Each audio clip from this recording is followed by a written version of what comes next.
Fala aí pessoal, bem-vindos a mais um vídeo do meu canal, o Tipo Heitorzinho. E pessoal, o Mario voltou, mas dessa vez ele foi pro espaço. Hoje a gente vai fazer a review completa de Super Mario Galaxy, o filme. Sim, a sequência do Super Mario Bros. De 2023. E dessa vez com spoilers, pessoal. Eu repito, com spoilers. Então, se você ainda não assistiu e quer preservar a experiência, é melhor pausar o vídeo agora. Mas assim, pessoal, não é como se você precisasse ver o primeiro filme para entender o que está acontecendo nesse segundo. A coisa aí também serve de introdução.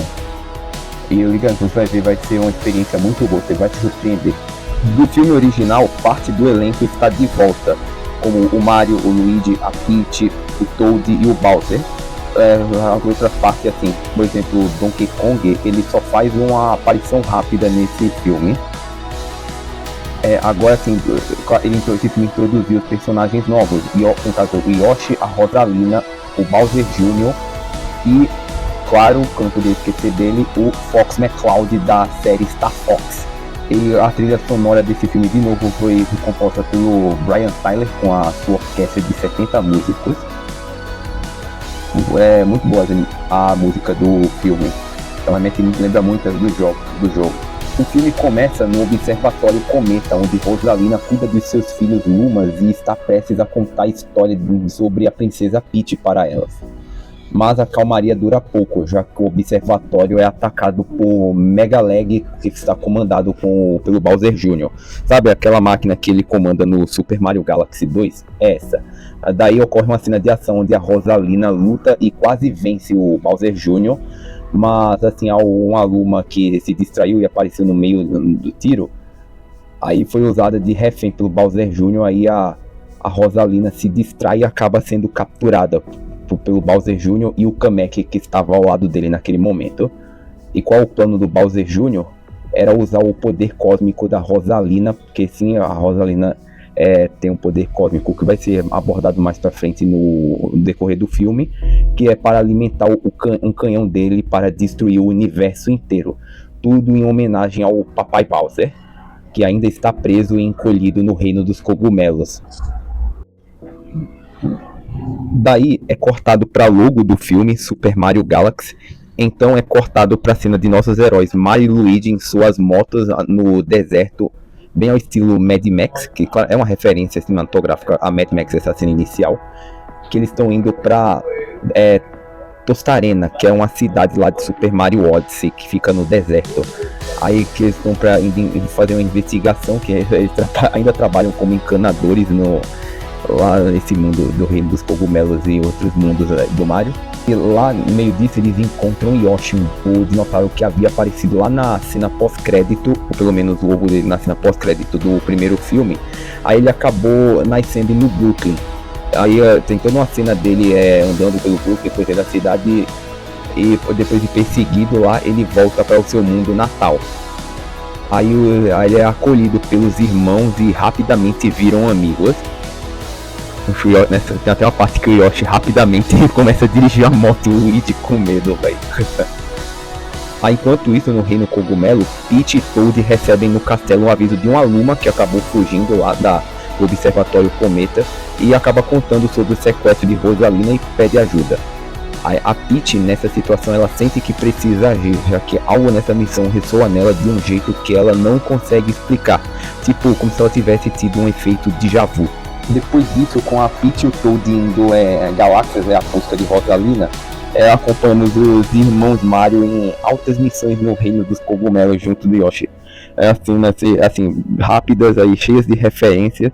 Então é cortada pra cena em que eles encontram o Bowser encolhido. Aí toda aquela cena do trailer, o Bowser na casinha dele, e até a pintura dele, Shed. Meu irmão. Aí depois eles são atacados, os irmãos Mario, pelo Oruan, que dizer, Bowser Jr., que quer soltar o seu pai que está preso. Aí tem toda uma cena de luta e tal. Assim, aí acabam assim, se separando depois. Aí Mario, Yoshi, Luigi e Bowser precisam trabalhar juntos. Aí depois disso aí o Mario dá um soco no Bowser, o Bowser volta ao tamanho dele, só que aí depois de encontrar aquelas abelhas lá do Super Mario Galaxy, inclusive com a rainha deles, aí o Bowser se separa, mas ele é depois abduzido pelo filho dele, e que tem toda a cena de reencontro de pai e filho, até cena de memórias entre eles, em que o Bowser Jr. relembra de quando teve ao ver o seu pai pela última vez. Aí agora o Bowser mudou de lado de novo, não ajudando mais os heróis, agora voltou pro lado dos vilões e do Reino Koopa. Daí, Peach e Toad chegam ao espaço e passam por diferentes planetas. Aí tem uma parte do filme que é eles no cassino intergaláctico, que eles acabam encontrando o Rei Wart lá do Super Mario Bros 2 e briga com a gangue dele em busca de respostas sobre a Rosalina. É uma cena cheia de referências, mas muito bom e bem animado por sinal. Aí depois disso,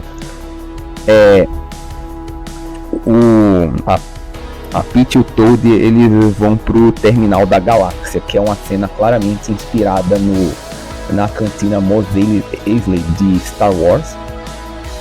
Aí é cheio de referências, onde aparece o Rob, vários personagens de Super Mario Sunshine, de Super Mario Galaxy mesmo. Mas claro que aqui é onde eles encontram o Fox McCloud, da série Star Fox, que tem até a cena em anime do Fox contando a história dele e da sua equipe, como eles foram parar lá. Muito massa, velho, muito bem animado. Aí no caso o Fox aqui ele é dublado pelo Glenn Powell. Aí aparece a Airwing dele, que é pra levar a Peach e o Toad pro esconderijo do Bowser Jr., mas aí também Mario e Luigi chegam e vai todo mundo junto. É a cena mais arrepiada do filme, que inclusive um elogio que eu devo fazer é o respeito que eles tiveram com a personalidade do Fox, porque assim, pra quem não sabe, assim, o Fox ele não é aquele herói que defende a justiça e tal, não, ele é um mercenário, assim, ele se importa mais com dinheiro do que qualquer outra coisa. E quando aí ele inicialmente estava meio assim, indeciso se ia fazer ou não, é quando mostraram um sacão de moedas pra ele, vamos fazer então, né? Aí foi bem respeitoso com a característica do personagem, é um ponto pro filme. Daí temos a cena do lado dos heróis que indo direto para o esconderijo do Bowser Jr. Aí ocorre toda uma batalha no espaço. E claro, como tem o Fox que está no meio, existem claras referências ao Dual Barrel. Aí é nesse momento que o Bowser Jr. ele usa uma arma lá que acaba rejuvenescendo Mario e Luigi. Que por causa do Bowser que não queria matar eles, aí convenceu o Bowser Jr., que estava mais disposto a não matar. Aí eles se tornam bebês, aí acabam atrapalhando o Fox, aí a Airwing dele acaba caindo no planeta que tinha dinossauros. Aí eles estão presos lá por hora. Que no caso, essa é a cena em que Mario e Luigi viram bebês, aí depois o Toad vira bebê. Que junto com o Yoshi eles têm que escapar do dinossaurão lá do Super Mario Odyssey. E depois aí dá tudo, volta ao normal e eles viram adultos de novo. Aí é cortado pra cena mais emocional com o Mario, a Peach e tal. Daí o grande plot twist do filme é Peach e Rosalina são irmãs e compartilham poder. Aí assim, que foi mostrado no passado que devido a um ataque desconhecido no planeta das duas, a Rosalina manda a Peach pro reino dos cogumelos. Que aí assim, nesse universo cinematográfico de Mario, né, parece assim que as princesas não são necessariamente humanas, é como se elas fossem uma espécie de entidade cósmica que nasce assim como a galáxia tal, de supernova, algo assim. Pelo menos foi assim que eu entendi. Que elas seriam entidades cósmicas que nasceriam como se fossem supernovas, que no caso são como estrelas ou planetas se formam. Aí depois de tudo isso chega o restante das lumas lá do Observatório Cometa com a própria nave deles e o Fox aí conseguindo uma nave nova. Aí vão para esconder pro planeta Bowser para salvar a Rosalina e impedir o plano dos Koopas.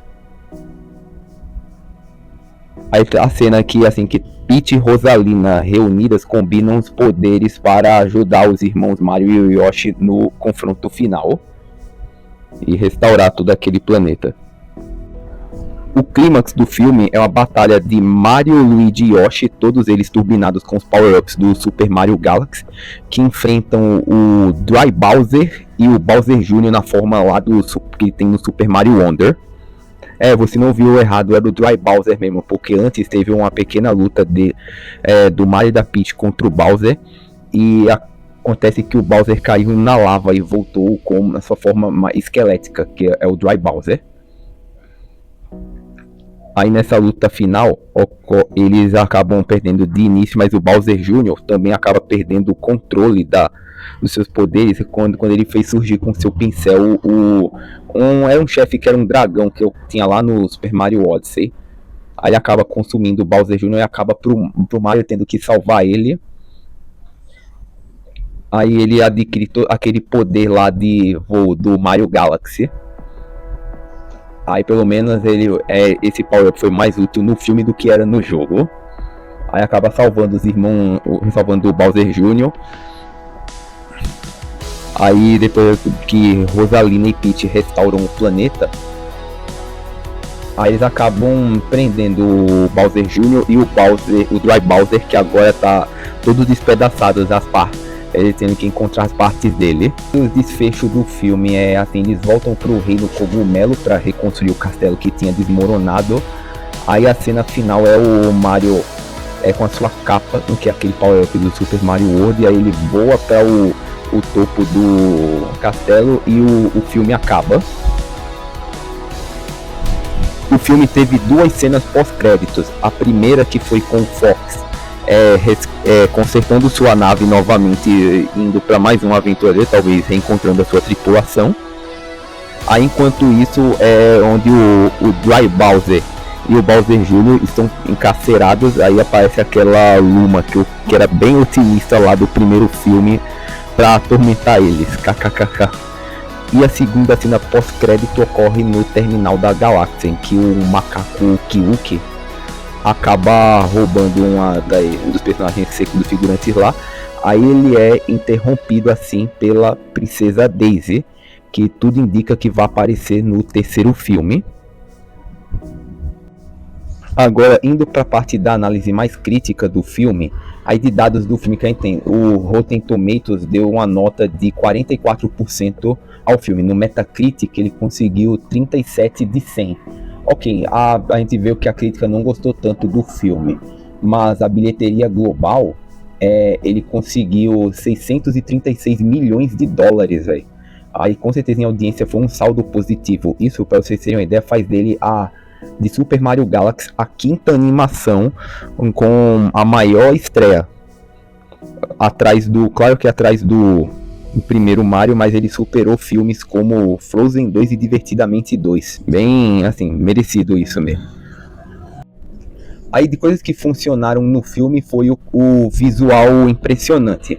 Aqui a animação da Illumination Studios está de parabéns, em um nível muito alto em comparado a outros filmes dele.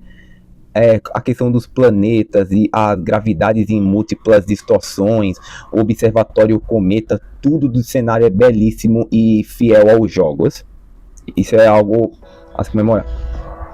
E também a trilha sonora do Brian Teller, que teve uma orquestra de 70 músicos com arranjo dos temas dos dois jogos Mario Galaxy. De fato isso funciona muito bem como backbone emocional das cenas. Outra coisa que funcionou foi o Bowser Jr. como um vilão interessante, velho. Genuinamente interessante.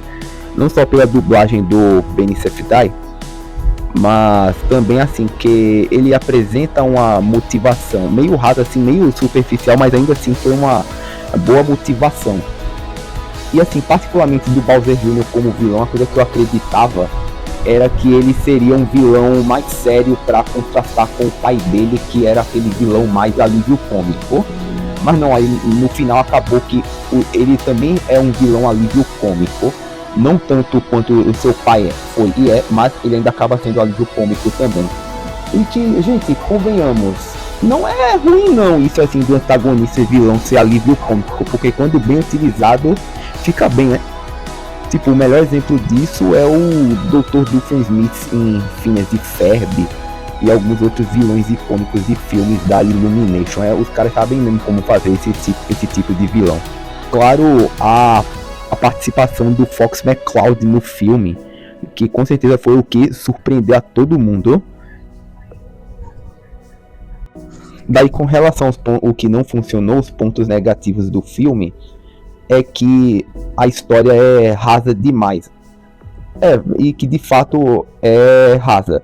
Inclusive a Rosalina é num tanto assim, que embora eu achei até interessante o conceito das princesas que apresentaram aqui no universo de Mario, mas assim, poderia ter um pouco mais, sabe? E a Rosalina, ela mal aparece no filme direito, ela tem muita pouca aparição, velho.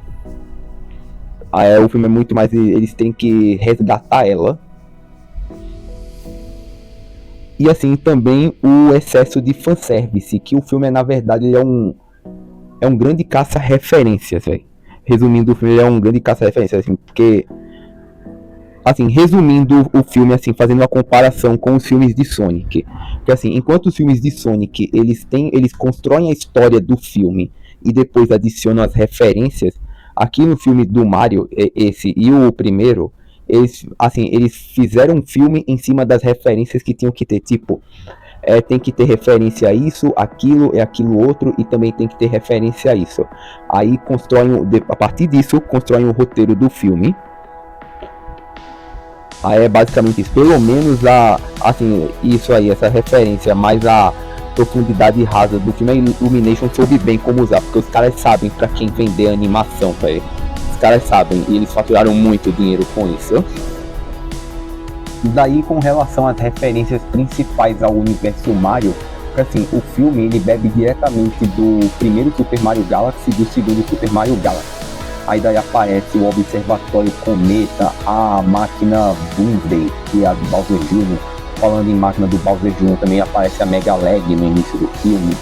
Tem o Planeta Bowser, o Dry Bowser. Aí também tem os power-ups de vários jogos, tipo a roupa de pinguim, a pena da capa do Super Mario World. As Lumas aparecem mais aqui no filme. Tem o Terminal da Galáxia, que é cheio de referências bem interessantes. Muita referência na parte da franquia Mario. Agora, com relação às outras franquias da Nintendo, as principais que eu posso dizer é o que? A do Star Fox, que a Fox McCloud com aparição direta no filme, a Airwing, que é a nave dele, além do flashback em estilo anime contando a história deles. Mas os Pikmins também fazem uma aparição no filme na parte do Terminal da Galáxia, assim como a nave da Samus de Metroid também aparece, mas no caso aí é só a nave. Também ocorrem as aparições de Rob e Mr. Game Watch. No caso, o Rob foi no Terminal da Galáxia e o Mr. Game Watch é durante a batalha final, onde o Luigi invoca ele usando o pincel do Bowser Jr. E o Donkey Kong na cena do flashback do Yoshi, como eu citei anteriormente. Daí, pessoal, o veredito final, assim, Super Mario Galaxy, o filme é uma experiência curiosa e tecnicamente superior ao primeiro filme em quase todos os aspectos visuais e técnicos. E tem momentos genuinamente divertidos, como a cena do cassino, a aparição do Fox, e até o plot twist das irmãs tem a sua interessância. Então, assim, interessância. Eu acabei de inventar a palavra. Mas o filme parece ter trocado a alma dele, narrativa, por referências. Ele é o tipo de filme que você assiste com um sorriso no rosto enquanto reconhece cada easter egg. Pelo menos foi assim comigo na sala de cinema, velho. Eu mesmo fiquei caçando cada referência que eu tinha para conseguir achar. Aí com isso, se você é fã dos jogos, vai se divertir com o filme, vai. Agora, se você quer um filme com uma história bem construída narrativamente, então você vai ficar na vontade, man. E esse foi o vídeo, pessoal. Espero que tenham gostado. Deixem no comentário o que vocês acharam do vídeo e até o próximo. Gostou do vídeo? Olha, então se inscreva no canal, compartilhe, dê o like, ative as notificações, ative o sininho, deixe nos comentários o que achou do vídeo. Faça de tudo para ajudar o meu canal a crescer. É isso aí.